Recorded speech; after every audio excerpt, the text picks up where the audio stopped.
Is a champion born? Is it made? What is your opinion in that end? At first, thank you for your invitation. I'm really happy to be here and to give my point of view since the base of the pyramid in the world of the football. I think that we can see maybe two differences. I think that it's really important to make a champion since the beginning with passion, character, ambition, and of course hard work. So maybe we can see too much players with talent that they don't have this passion or this ambition to arrive to the top. But if you have one player that maybe is not, maybe don't have all the skills to be a top player, but they have ambition, hard work, and character, and of course too much passion to the work that they are doing, sure we have a champion in the future. Good. Dietmar, you know a little bit about winning championships and trophies. I was wondering, how would you define a champion, and what do you think separates the champions from the rest? Yeah, I think the question before has been born or made, so I think it's a little bit of both as well. And so obviously it's very very important to have this vision to be a champion, to develop, to have the willingness to develop in every match, in every training, also outside of the pitch, and this is what also talents divide from each other. There are a lot of talents, but they didn't go to the champion or to the guy who's succeeding something or the woman who's succeeding something. But there are different stages also to declare a champion. What's a champion? The definition. A champion could be winning the World Cup, but a champion could also be to be a great player in what he did out of his life, what he made out of his life. This is very important to work on yourself, to always try to take the next step, and to always have the vision to be better also than others. And this is a little bit born from inside. Yeah. But you had a lot to work with these talents, and then you can succeed a lot. I love the approach about thinking, big time about winning championship, but thinking about little wins every day. We can become champions. I think that's a great approach. Vítor, you have had big moments in your career as a goalkeeper, as a legend. What would you say is the difference between those champions' minds in the high-pressure moments, playing finals, Champions League, big tournaments? How different are those players in those moments? Good morning. It's a pleasure for me to be here. Thank you for the invitation. Congratulations to the Saudi League. We are watching every weekend the games. We are important Portuguese players, coaches and sports directors here. So we are a big fan from the Saudi League. Asking your question, I think the resilience plays a role importance here in that moment that between. In your career, you feel that to reach the top, the excellency, you need to work hard. You need to have some discipline, but also a strong mind. Because we are under a big pressure, and we have to deal with that. And each one of us have our own tools to deal with that. In my case, in that time, I was visualizing all the moments of the game. I were always the best players on the field in my mind, flying and make big saves and being the best player.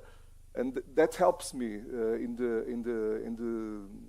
the big moments like the Champions League, because when you are prepared, it's more easy. And the first preparation that you have to do it is in your mind. Then, okay, analyzing the opponent, knows the strength and the weakness, the way they played, the strategy, and then we adapt to that circumstances. But first of all, we have to be ourselves in our world, and then when we are in the field, okay, let's go, do our best. That's great. I'm going to stay with you, Vítor, because I think you mentioned something that is important, is resilience, okay? I think we are used to, to visualize champions in the big moments, but what about the bad moments? How, based on your experience, personal experience, like you are in the pictures in everywhere on TV, but then maybe there is a bad moment and no one remembers maybe what you did in the past. How do you deal with those moments? That's true. That's important moments also, because if we have the capacity to analyze and see that the bad moments come from one reason, because in our lives it's up and downs, but come from one reason, to learn, to grow up as a person, and that's what's happened. You have, you are injured, you cannot do what you like more, what you love to every day, but you have to, in your mind, you have to make some new goals, okay, I have to do this in my recuperation, next week I will be better in my recuperation, but also during that time I have to be with my team, with my teammates, with the coach, with the club, with all the organization, because as a captain I have that responsibility. Yep. Okay, I'm injured, but I'm there. Yep. Okay, I'm there and helping. Okay, what can I do in that moment? I can give some comfort to my teammates. I can help them in some situation. To the coach, also help him in some situations, in conflict situations, because the captain is also that.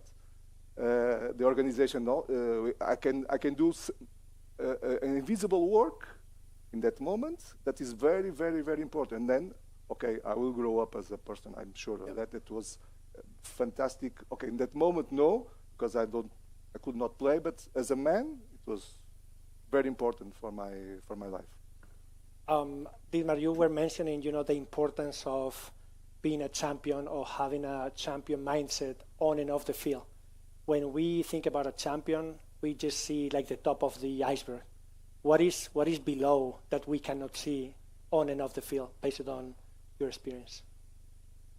Yeah, there are a lot of people, a lot of players who didn't reach it to the top, and so most probably because we played sometimes against each other. I was a child. And Vítor won the most, so I tried to beat him today, but it's going to be difficult.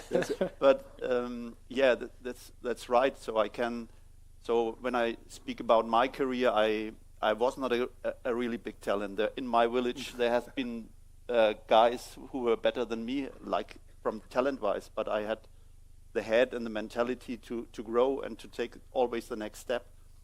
And they go out from time to time, then they will be 15, 16, 18, 19, and they go out, and everything is over. And these guys, like me, because I was not a great talent, but I did it with my vision and my mentality and my willingness to succeed. And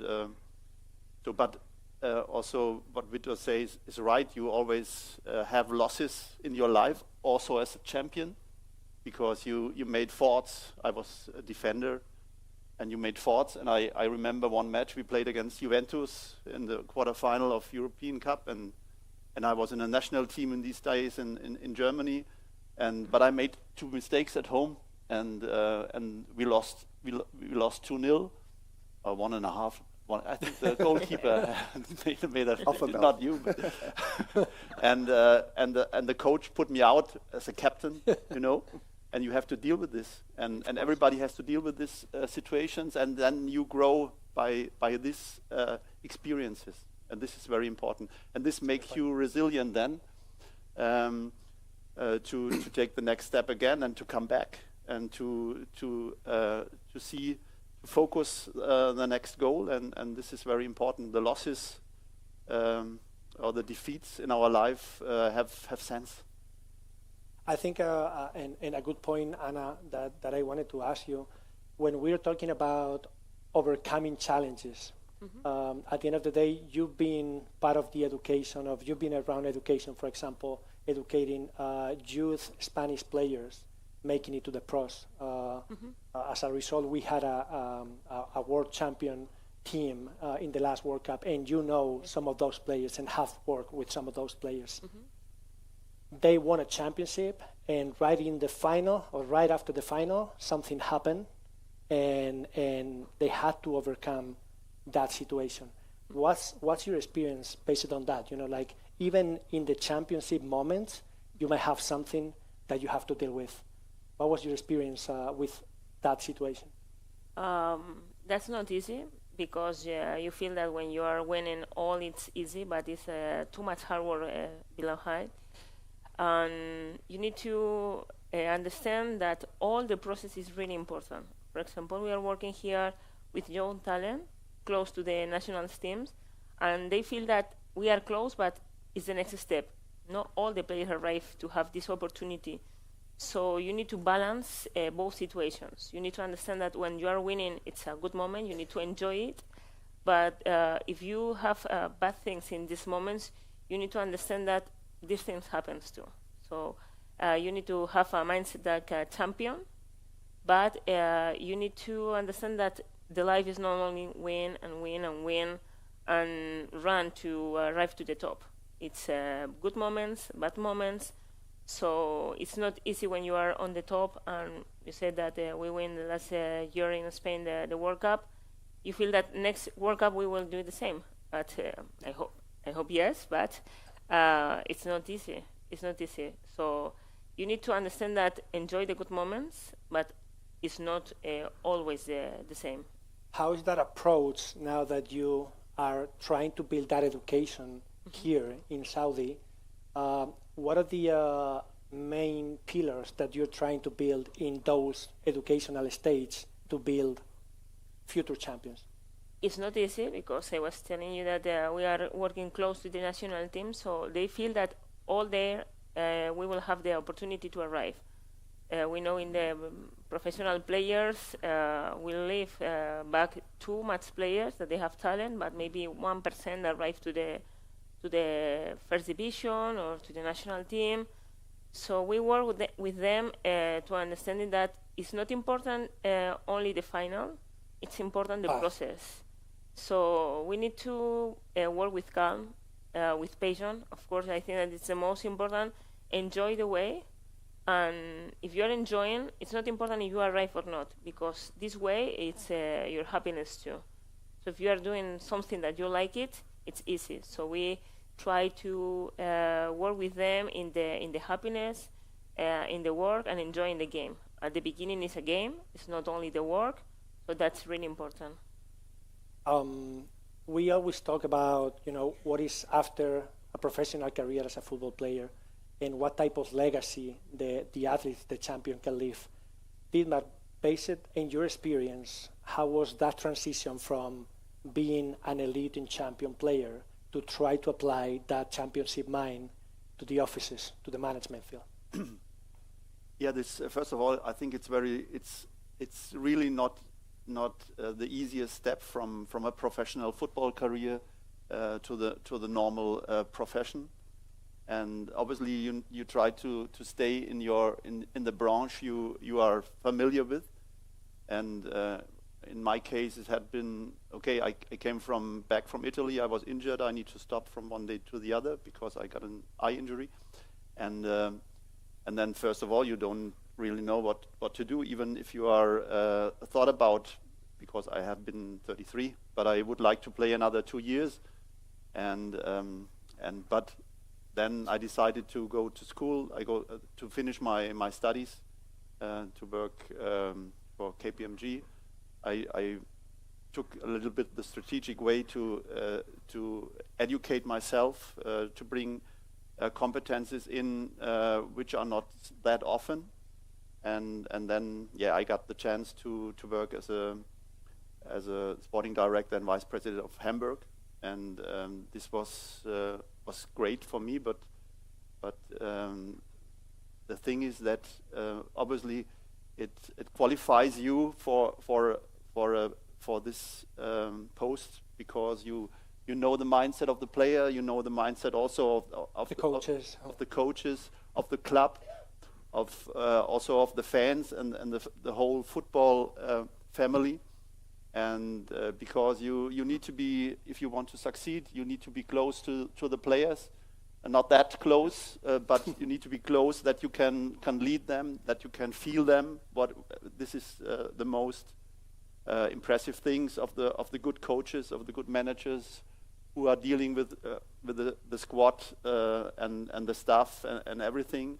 To be close to them, to know what they miss, to know what they have to do, and so this is a great qualification to have experienced this over the years. And obviously you have to bring also the willingness, the mentality with them, because you need to take a player and speak with him and say, okay, you have to do more, because this is not what we think, what you can do, what you can perform, and you know all the habits, you know all the processes the players are doing on the pitch, off the pitch. So we are very close to them. So and especially, but at the end, it's the mindset, it's the character, it's the love for the game, because I think this is the most important thing, that you love this, what you are doing, and that you go every day to work with passion and with love, because you only can perform. You are always the best if you love something, whatever it is. But do this what you love, and then you will be successful. Good point. Vítor, love, passion are some of the values that we're talking about. That transition from an individual perspective to the professional world perspective. I was thinking, what makes a club a champion as well? You have the experience as a professional athlete, but you've been working for Porto for many years now, trying to build a champion's mentality or keep that champion's mentality from the club perspective. I think, first of all, we have to analyze where we are, the people that are living there, the way they feel and live the football, the passion, the love, and particularly FC Porto. We are in north of Portugal, worker people that love the club more than his family. And then we have to, analyzing all that situations, we create important culture in our club, since the youth until the oldest players. We have to fight. We have to fight for a region. We have to fight for that people, and that's the values that we pass to the young generations. It's very important that they feel where they are. Okay. Even in another club, we have an history. We have a brand that is incredible. FC Porto is the only club that was European champion outside the Big Five. It's amazing. It's a miracle. I was there, and it's true, because with the union, with the right people in the command, since the president, the coach, the players, all the structure. If you are with only one goal, that is to make the club a big club, champion, united, that is more that is important. And when we are all united, it's more easy to be a champion. That's what we are doing there. Also, being an example to the young generations, to see them or explain them what is being FC Porto player, because it's different than being Benfica player and Sporting player. We are different, and we show them why we are different, why we want more than the others, and we show them why, and they understand, and they are doing the right things. I like the approach of understanding the DNA of the institution and try to embrace that culture and that DNA. Anna, when we talk about football in Saudi, we are at the very early stages of building that culture and that DNA. What do you think is being the approach from the Saudi Federation to start building that maybe tomorrow will become a championship mine? Now, for example, we can see that the professional football here started in the women's football around 5 years ago. In the youth talent, for example, we have regional training centers. We have more than 20 around all Saudi Arabia. From female, we have more than 200 players registered with us, training with us daily. And we have more than 70,000 players playing in the regular league in schools. So we are trying to arrive to all the Saudi Arabian, all the players, to give them the opportunity to enjoy the football. And we are watching now. We have we passed last season with 8 to 10 teams in the Women's Premier League. We have more than 20 nationalities playing with us in the Premier League.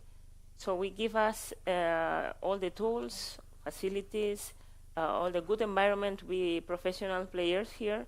So it's really hard work with since the federation to start to work since the beginning, the base of the pyramid, and so on the top in the National League. And it's important because we want to provide the best option for the Saudi players to compete at the same level with the international competitions.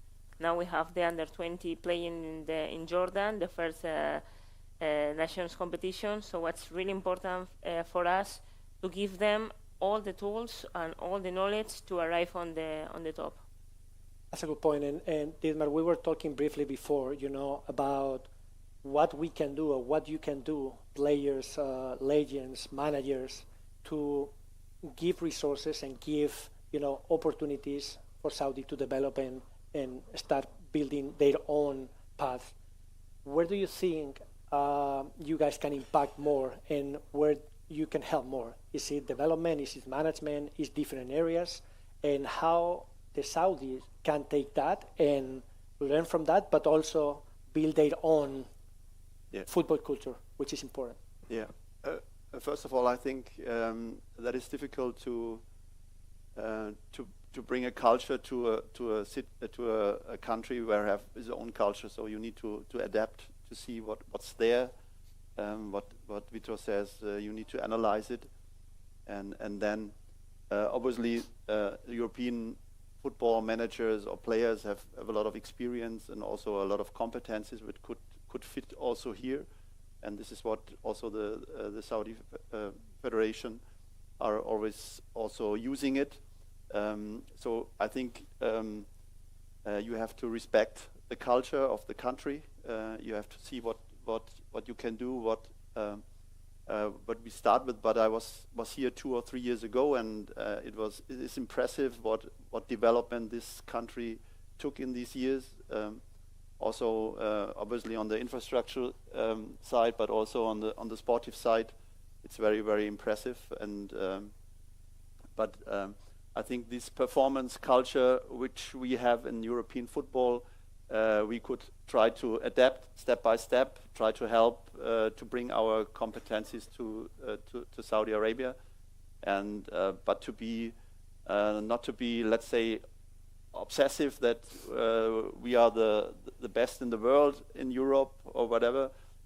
We want to be open. We want to be there to develop, because at the end it counts on football that we help together to develop the football all over the world, and this is a great mission, I think, especially prior to the World Cup, normally hosting in a few years in Saudi Arabia. So I think this is a great challenge to bring the competencies which with the European managers, players have also to Saudi, but with the regulation or the limit, not to think we are the best. We try to adapt our system. We try to fit in, to integrate, but obviously to set signs and also to give input and also energy of our style of managing clubs or managing federations. Yeah. I think we're talking about sharing and good practices, good management habits. That can be transferred between different regions, but also between different sports.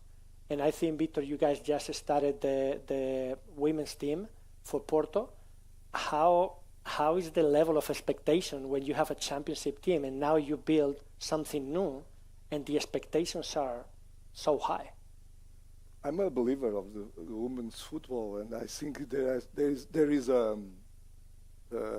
lots of work to do. But in the next decade, it will be very important. It will be at a high scale. It will be also a big industry also, and I believe in that. I try when I was vice president to bring the women's football to the club. Now they have it. And it was amazing. The first game, there were around 40,000 people. It was amazing, and all the people are very excited with the women's football. And we have to continue, give the conditions to grow up and to be stronger, to be more consistent also, and to give the same conditions of the men's football. And I think you know a little bit about that because you've been part of a generation of probably the first professional female football players. How have you seen the evolution of women's football and trying to change that probably mentality that when we think about a champion, we always have probably a man in our heads? How is that changing little by little in the football field? I think that in this case I can talk about my experience in Spain. Always when we was a player, you want to be like a Ronaldo, Messi, Vítor, and now the mirror for the players that they are starting, they are women's, because we are given more visibility for the women's football. 10 years ago, you need to be like a hacker to find one game live to women's national team or your regular league in your country was not easy. So now you have more and more games on live, free, so you can enjoy these games, and it's an opportunity to the players to grow too. Now the players, when you ask, they want to be like Alexia, Alex Morgan, Megan Rapinoe. They have players that they can see during all the weeks. They want to work to be like these players. So we need to change the mentality and open the women's football to the world, to see what we are doing, being a coach, being a player, being a manager, because it's really important to see that we want the same opportunities because we are working the same. So the young players, they need to see these opportunities in the TV, in the news. I think that it's really important. Well, but thank you so much, the three of you. Thank you so much, everyone, for coming in and making all the way here. I don't know if there is any questions on the stage. I would like to give the opportunity to ask one or two questions. We don't have much time. I can see with the light, but I see one question here, so please go ahead.